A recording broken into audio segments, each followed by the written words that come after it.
Oh, kumusta na ang buhay mga kumpadre? Naalala niyo pa ba ang flu game ni Michael Jordan noong Game 5 ng 1997 NBA Finals? Ang laban ng Chicago Bulls at Utah Jazz? Nagkaroon noon ng flu-like symptoms si The GOAT dahilan ng sinasabing food poisoning, dehydrated at hinang-hina. Pero pinilit niya ang sarili para makalaro sa napaka-importanteng Game 5. Tabla kasi ang series sa 2-2 at home court pa ng Utah Jazz. Sa kabila ng lahat ng ito ay umiskor si Michael Jordan ng 38 puntos na may kasama pang 7 rebound at 5 assists. Tinalo nila ang Jazz sa isang cliffhanger 92-88. Nagmarka ito sa kasaysayan at nagpatibay ng pagiging legendary ng isang Michael Jordan. Pero hindi yan ang ating pag-uusapan, kundi ang 2011 NBA Finals, ang laban ng Dallas Mavericks at Miami Heat, ang isa pang flu game na tumatak sa kasaysayan ng NBA. Si Dirk Nowitzki at ang kanyang mga kabalyero laban sa Big 3 ni Dwyane Wade, Chris Bosh at LeBron James. Kape muna mga kumpadre at kalma lang.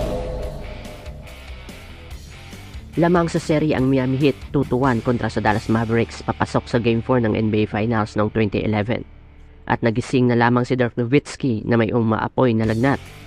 Pero hindi ito napapigil na makalaro, lalo pang madidehado sa serye ang Mavericks kung wala siya. Sa simula ng laban, kumana agad ang 3 out of 3 si Dirk Nowitzki sa field. Pero bumabawi rin si Chris Bosh para sa Miami. Dikitan ng laban at hindi maawat sina Chris Bosh at Dwyane Wade na sa first half ay nasa double digit na. Pero rest back naman ng mga kabalyero nang mag-struggle si Dirk pagkatapos ng magandang simula. Unti-unti nang binabagabag si Dirk ng kanyang lagnat na umabot pa ng 100 degrees.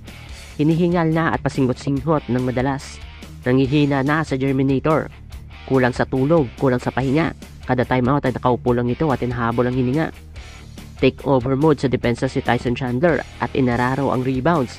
3 blocks, 16 rebounds. Step up naman si Deshaun Stevenson na pumana ng 3-3 sa unang half. Efficient naman si Sean Marion sa kanyang mga tira at minaman nilamang ang depensa ng Miami Heat.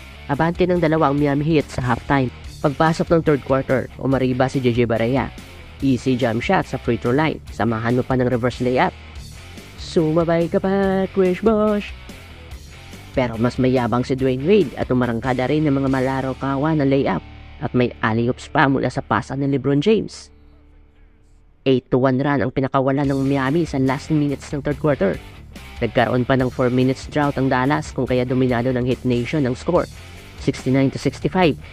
Sa pagpasok ng fourth quarter, marurot ang Miami sa tres ni Mike Miller at left pocket shot ni Manong Aslem mula sa pasa ni Mario Chalmers na may 6 assists na. Lamang ng siyam ang mga alagad ni Human Torch, 74-65. Ayaw patalo ni The Jet, Jason Terry at kumana ito ng back-to-back basket. Bumawi naman si LeBron James ng isang mabangis na traveling violation. Napatime out si Kutz, subalit hindi pa tataob si Dwyane Wade at mag-isang binuhat ang Miami sa kanyang hustle at wing layup. Nagsimula ng umanga si Dirk Nowitzki at pumuntos na rin pagkatapos ng 4 out of 14 na kartada sa field. Madikit ang depensa ng Dallas at unti-unti ay natapyas nila ang kalamangan ng kampo ni Ninong Eric Spo. Pero sa isang transition offense ng Mavericks ay isang super Volcasil na tapa lang pinakawalan ni Dwyane Wade kay Tyson Chandler nang subukan nitong mag-ala sa kuragi. Not on my watch, kumpadre. Isa na namang block ang ginawa nito kay Jason Terry. Pero bumawi ng putback si Tyson Chandler sa kanyang offensive rebounds na tumapyas sa kalamangan ng Heat Nation sa 1 point. At matinding depensa sa loob para sa transition layup ni Jason Terry para kunin ang kalamangan. Dallas County magingay! 14-4 run ng Mavs. Nagkaroon ng drought ang magkabilang kupunan sa sumunod na 2 minuto. Dahil na rin sa matinding depensahan, 2 clutch free throw ang ginawa ni Dirk Nowitzki para tapusin ang drought. Gumawa rin ng free throw sa Chris Bosh para putulin ang 5-minute drought ng Miami. Sa mga huling segundo ng laban, malaking tulong ang offensive rebounds ni Tyson Chandler para buhayan ng mga fans at protektahan ang lamang nila. Malas naman at nagminti si Dwyane Wade ang kanyang isang free throw para itablasan ang score sa 82-all. 29 seconds remaining, big time clutch performance by Dirk Nowitzki sa kanyang signature driving layup laban sa depensa ni Chris Bosh at help defense ni Dwyane Wade. Isang dakdak naman ang pambawi ni Dwyane Wade sa kabila para ilapit ang Miami 84-83. 9 seconds remaining. Pero clutch free throws naman ang pambara ni Jason Terry na tinapos ang laro na may 17 points. May pagkakataon pa sanang itabla ng Miami ang laro pero di na kontrol ni Dwyane Wade ang inbound pass ni Mike Miller at nagkandalabo-labo na.